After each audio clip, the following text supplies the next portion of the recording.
Hi friends, இந்த வீடியோலேருந்து நம்ம என்ன பார்க்க போகிறோம் அப்படின்னு கேட்டிங்கன்னா, ஸோ நம்மளோட தனுஷோட ராயன் திரைப்படத்தோட 3 நாட்கள் முடிஞ்சிருக்கு. அதோட தமிழ்நாட்டோட வசூல் விவரத்தை பற்றி இந்த வீடியோவில் நம்ம பார்க்க போகிறோம். ஸோ நம்ம ராயன் திரைப்படம் வந்து டே பை டே வந்து வசூல் வேட்டை வந்து தொடர்ந்துட்டே இருக்கே தவிர வந்து இறங்கவே மாட்டேங்குது.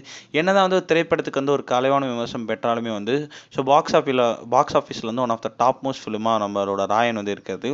ஸோ நம்மளோட தனுஷோட 50வது படம் அப்படின்றதுனால வந்து கொஞ்சம் ஸ்பெஷலாக இருக்கணும் அப்படின்றதுனாலவே வந்து அவரே இயக்கி அவரே நடிச்சிருக்கேன் அப்படின்னு சொல்லியிருந்தாரு. அதேமாரி வந்து அவருக்கு வந்து 25வது படமும் வந்து ரொம்பவே லக்கியான படமாகவே அமைஞ்சது. அதேமாரி 50வது படமும் வந்து பிளாக் பஸ்டர் படமாகவே அமைஞ்சிருக்கு.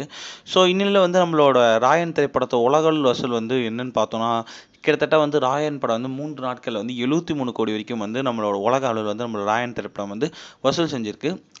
அதேமாரி வந்து 3 நாட்கள் வந்து தமிழ்நாட்டில் நிலவரம் படி பார்த்தா வந்து ஸோ குறைஞ்சபட்சமாக வந்து நம்மளோட ராயன் திரை 35 கோடிக்கு மேலேயே வந்து நம்மளோட தமிழ்நாட்டில் 3 நாட்களில் வந்து வசூல் அடைஞ்சிருக்கு. இது வந்து தனுஷ் படத்திற்கு வந்து ஒரு நல்ல வரவேற்பு நம்ம தமிழ்நாட்டில் கிடைச்சிருக்கு அப்படின்னு கண்டிப்பாக சொல்லியாகணும். இதனாலே வந்து ரசிகர்கள் வந்து செம்ம கொண்டாட்டத்தில் இருக்காங்க.